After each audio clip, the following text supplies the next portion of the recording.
Hi, Nick dwi.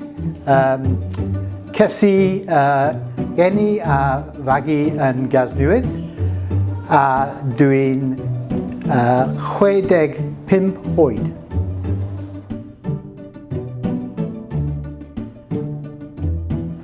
Ron o'n i'n plentyn ddim yn dysgu Cymraeg yn ysgol a dechreuais i dysgu Cymraeg a Duolingo a 2 flynedd. A wedyn, dysgais i Cymraeg a Prifysgol Caerdydd a'r Mynediad and Sylfaen. Ro'n i'n eisiau dysgu Cymraeg achos fy plant a oeres dysgu Cymraeg yn ysgol a ro'n i'n teimlo ro'n i'n colli mas.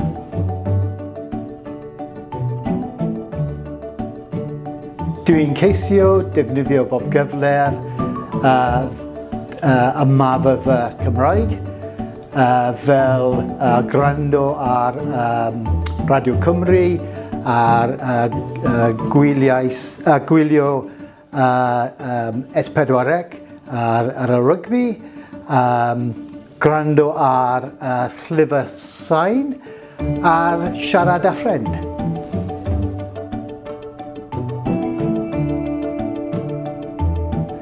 Cyfais i Menter Iaith ar gêm rygbi dreigiau a Rodney Parade.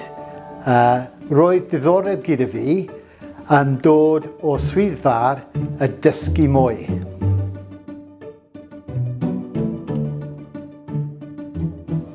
Ar ôl y dod y swyddfa'r, dechreuais i mynychu digwyddiadau fel Caffi Nos a'r cyfer a clonc a'r caffi bore a siarad â pobl bob lefel. Mae Menter Iaith wedi rhoi hyder i fi yn siarad Cymraeg, cer amdani.